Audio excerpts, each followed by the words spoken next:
नमस्कार, मेरा नाम है डॉक्टर पुरु धवन और आज इस वीडियो में हम बात करने वाले हैं नेफ्रोटिक सिंड्रोम के बारे में। ये एक ऐसी बीमारी है जो कि बच्चों में ज़्यादा पाई जाती है, बट इसका मतलब ये नहीं है कि बड़ों में नहीं देखने को मिलती है। और इस बीमारी की कुछ खासियत ऐसी होती है कि इस पे काम करना बहुत ज़्यादा ज़रूरी होता है, और ख़ासकर अगर पेशेंट बच्चा हो तो इस बीमारी में हो क्या रहा है, पहले हम उसे समझने की कोशिश करेंगे, क्यों हो रहा है फिर उसे समझने की कोशिश करेंगे, और इसमें ट्रीटमेंट कैसे चलता है उसको भी हम समझने की कोशिश करेंगे, दोनों एलोपैथिक भी और आयुर्वेदिक भी। तो नेफ्रोटिक सिंड्रोम के पीछे अगर हम देखें, किताबें खोलें, नेट पे सर्च करें, तो हमें देखने को मिलता है कि इसके पीछे रीज़न दिया जाता है इडियोपैथिक, यानी इसके पीछे क्या कारण है कि आपको नेफ्रोटिक सिंड्रोम हुआ, किसी को नहीं पता।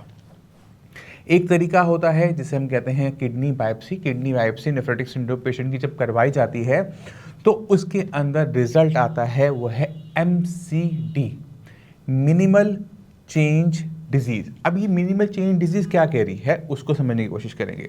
जब हमने किडनी का सैंपल लिया, बायोप्सी ली, उसको माइक्रोस्कोप के नीचे देखा, तो क्या पाया गया कि इसके अंदर कुछ भी एबनॉर्मल नहीं है, यानी जैसे सबकी किडनियां होनी चाहिए बिल्कुल वैसी ही है। माइक्रोस्कोप के नीचे कोई दिक्कत हमें नज़र नहीं आई, मगर कोई ना कोई दिक्कत ऐसी है, इतनी मामूली है, इतनी छोटी है कि हम उसको नहीं देख पा रहे, इसलिए मिनिमल, बहुत छोटी बदलाव, चेंज डिजीज। अब इसे मिनिमम चेंज डिजीज क्यों लिखा गया, इसे क्यों नॉर्मल किडनी नहीं लिखा गया, उसके पीछे कारण है क्योंकि आपके यूरिन के अंदर प्रोटीन लीक आउट हो रहा है, तो किसी न किसी कारण से हो रहा होगा, वो इसी छोटे से बदलाव की वजह से हो रहा है, ये बताया जा रहा होता है बायोप्सी के अंदर। अगर हम किसी भी छोटे बच्चे जिसको नेफ्रोटिक सिंड्रोम है उसकी हिस्ट्री में जाते हैं तो वहाँ पर हमें कुछ मेडिसिन्स की हिस्ट्री देखने को मिल जाती है। छोटे बच्चे जो हैं वो बीमार ज़्यादा पड़ते हैं, सर्दी खांसी जुकाम उनको होता रहता है। अक्सर जब सर्दी खांसी जुकाम होता है तो माएँ घबराते हुए डॉक्टर के पास जाती हैं, और डॉक्टर जाने अनजाने में कुछ ऐसी दवाइयाँ लिखते हैं जो कुछ बच्चों को नुकसान पहुँचा देते हैं। इसी में एक होता है CPM सिरप। आपको याद है जब हम छोटे थे तो मम्मी हमें लाल दवाई पिलाया करती थी, वो प्लास्टिक की बोतल में डॉक्टर से भर भर कर आती थी, याद है वो लाल रंग का सिरप, वो सिरप होता है CPM सिरप। ये जो है ये आपकी किडनी को डैमेज को करने की क्षमता रखता है अगर इसकी मात्रा ज़्यादा पिला दी जाए। इसलिए मैं कहता हूँ कि जब बच्चा छोटा होता है तो सबसे सेफेस्ट ट्रीटमेंट थेरेपी होम्योपैथिक है, कोई नुकसान नहीं, 2 बूंद 4 बूंद काम अच्छा कर जाती है, तो बच्चों के लिए उस टाइम में सबसे अच्छी ये रहती है। अब जब बच्चे की यूरिन में प्रोटीन लीक आउट होना शुरू होता है, पूरा शरीर हमारा प्रोटीन का बना हुआ है, हमारी स्किन, हमारे बाल, हमारी आंखें, सब कुछ प्रोटीन का बना हुआ है। अब आप खाना दे रहे हो बच्चे को, या फिर कोई बड़ा भी खा रहा है, नेफ्रोटिक सिंड्रोम का पेशेंट खा रहा है, अब प्रोटीन जो शरीर में गया वो पेशाब के रास्ते से निकल जाएगा, रुक ही नहीं पाएगा। अब शरीर के अंदर प्रोटीन की कमी होनी शुरू होगी, खून के अंदर प्रोटीन की कमी होनी शुरू होगी। अब खून को जो गाढ़ापन होता है, जब निकलता देखते हैं ना, गाढ़ा होता है, पानी की तरह पतला तो होता नहीं है, वो गाढ़ापन कहाँ से मिल रहा होता है? 2 चीज़ों से, प्रोटीन और कोलेस्ट्रॉल। ये दोनों चीज़ें मिलकर खून को गाढ़ापन दे रही होती हैं। अब अगर उसमें से एक चीज़ प्रोटीन कम हो जाए तो खून का गाढ़ापन बनाने के लिए किसको बढ़ना पड़ेगा? कोलेस्ट्रॉल को। इसी वजह से छोटे बच्चे के अंदर भी आपको हाइपरलिपिडीमिया, यानी कोलेस्ट्रॉल की मात्रा बहुत ज़्यादा देखने को मिल जाती है नेफ्रोटिक सिंड्रोम के अंदर, क्योंकि प्रोटीन कम है, कोलेस्ट्रॉल ज़्यादा है। तो 2 चीज़ें देखने को मिली, पेशाब के अंदर प्रोटीन लॉस, दूसरा खून के अंदर कोलेस्ट्रॉल की मात्रा ज़्यादा। अब प्रोटीन अगर हमारे शरीर में कम हो जाए तो हमें एक चीज़ और देखने को मिलती है कि शरीर में पानी इकट्ठा होना शुरू हो जाता है, चेहरे पर, पैरों पर। तो पेशेंट की जो फेस जो है वो मून फेस होना शुरू हो जाता है, लेग्स में स्वेलिंग आ रही है। ये तीनों चीज़ें मिलकर, बॉडी में पानी का इकट्ठा होना, पेशाब के रास्ते प्रोटीन का निकलना, खून के अंदर कोलेस्ट्रॉल की मात्रा ज़्यादा होना, ये 3 सिम्टम जहाँ इकट्ठे एक पेशेंट में आ गए, उस पेशेंट को नेफ्रोटिक सिंड्रोम का पेशेंट कहा जाता है। अब सवाल है कि हमने इसको ठीक कैसे करना है। हमने पहले ध्यान देना है पेशेंट के खाने पे। अक्सर हम वीडियो देखते हैं किडनी खराब होने पे प्रोटीन बंद करो।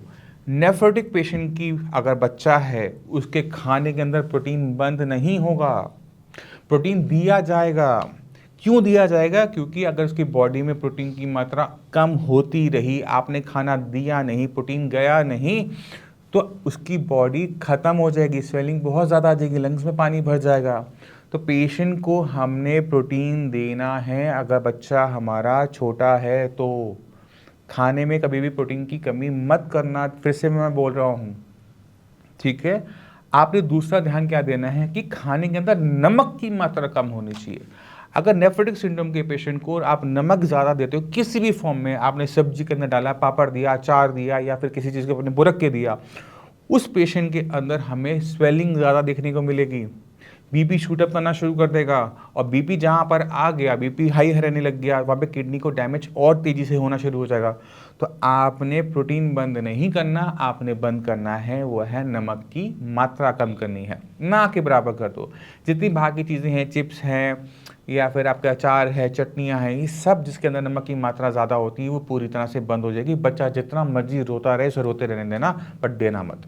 तो ये तो बात होगी कि खाने पीने में हमने किन 2 बड़े बदलावों का ध्यान रखना है। एक गलती पेशेंट के माँ बाप करते हैं कि पेशेंट को सब कुछ बंद करके ना सिर्फ फ्रूट्स खिला रहे होते हैं, बेटा तो फ्रूट्स खा, तो एप्पल खा, तो गुआवा खा, तो पपीता खा, तो ठीक हो जाएगा। फल दो, मना नहीं है, बट मात्रा का ध्यान रखना है कि एक कटोरे से ऊपर फल बच्चे को देने की ज़रूरत नहीं है। बच्चे की जो ज़रूरत है वो रोटी है, वो चावल है जो आपने बंद कर रखा है, क्योंकि उसकी ग्रोथ होनी है, वो प्रोटीन है जो आपने देना है जिसकी शरीर में कमी हो रही है। अगर आप खाने के अंदर कार्बोहाइड्रेट्स एंड प्रोटीन अच्छी मात्रा में रखते हो तो पेशेंट को कम नुकसान होता है, याद रखना। अब सवाल हम करते हैं, अब चलते हैं ट्रीटमेंट के ऊपर। आयुर्वेद, होम्योपैथी और आपका एलोपैथी, कौन सा काम करेगा कौन सा काम नहीं करेगा हमें नहीं पता। सच वाली बात, नेफ्रोटिक सिंड्रोम में कभी ट्रीटमेंट एक ही बारी में हो जाता है और कभी अगर आप पूरी ज़िंदगी लगो तो भी नहीं हो पाता। तो जो उसमें अप्रोच होती है वो डिफरेंट हमें अप्रोच लेनी पड़ती है। तो स्टीरॉयडल ट्रीटमेंट एलोपैथी में दिया जाता है, वाइसोलोन दिया जाएगा, वाइसोलोन के बाद हमारे रिटुक्सीमैब और टेक्नोमिलस, ये 2 चीज़ें यूज़ की जाती है। और कुछ पेशेंट्स में वो अच्छा काम करती है, कुछ पेशेंट्स में वो बिल्कुल काम नहीं कर पाती। पेशेंट की रिलैप्स बना रहता है, प्रोटीन रुका रहा, 5 महीने 6 महीने रुका रहा, साल बाद फिर से शुरू हो गया। अब दिक्कत ये है कि हम ये जो स्टीरॉयड थेरेपीज होती है बार बार नहीं कर सकते, तो हमें क्या करना पड़ता है, हमें बॉडी में ही बदलाव करना होता है। हमें समझना है कि किडनी के अंदर ये हो क्यों रहा है। किडनी के अंदर ये इसलिए हो रहा होता है क्योंकि वहाँ पर ऐसी बीमारी है जो हमारे माइक्रोस्कोप से नहीं नज़र आ रही, जिसे हम MCD कह रहे हैं। मगर अगर हम ध्यान से सोचने की कोशिश करें, कोई भी चीज़ किसी भी चीज़ को तब नुकसान पहुँचाती है जब वहाँ पर किसी टाइप की सूजन हो। अगर किडनी के अंदर सूजन आ रही है, बहुत मामूली से आ रही है, तो उसे माइक्रोस्कोप में नहीं देख पाएंगे। तो हमें क्या करना होता है, उसमें एंटी इन्फ्लेमेटरी ट्रीटमेंट चलाना होता है, और इसी वजह से स्टीरॉयड काम कर जाते हैं एलोपैथी के। जैसे आप दोगे इन्फ्लेमेशन गई, बट जैसे आप स्टीरॉयड बंद करते हो वापस आती है। तो हमें कोई ऐसी दवाई देनी है जो इन्फ्लेमेशन हटाए और शरीर को नुकसान ना पहुँचाए। तो वहाँ पर जो आयुर्वेद है वो बहुत अच्छा काम करता है। जब हम आयुर्वेदिक ट्रीटमेंट प्लेस करते हैं तो वहाँ पर जो इन्फ्लेमेशन होने की जो संभावनाएं हैं और इन्फ्लेमेशन जो हो रही है, सूजन जो हो रही है, वो चली जाती है। तो जो रिलैप्स हो रहा होता है बार बार नेफ्रोटिक सिंड्रोम का, जो प्रोटीन लॉस हमारा बार बार शुरू हो जाता है, वो नहीं हो पाता है। पेशेंट एक बहुत अच्छी लाइफ आराम से बिना किसी दिक्कत के आराम से जी पाता है। तो मैं उम्मीद करता हूँ इससे आप नेफ्रोटिक सिंड्रोम के बारे में बहुत कुछ जान गए होंगे, क्या गलतियाँ करते हैं पेशेंट, खाने पीने का किन चीज़ों का ध्यान रखना चाहिए। फिर भी माइंड में कोई भी डाउट हो, कुछ नहीं पूछना चाहते हो, मोस्ट वेलकम, आप आके मिल सकते हो। और इसी के साथ आप सभी से चलने की आज्ञा चाहूँगा। मिलते हैं अगली वीडियो में, तब तक के लिए नमस्कार।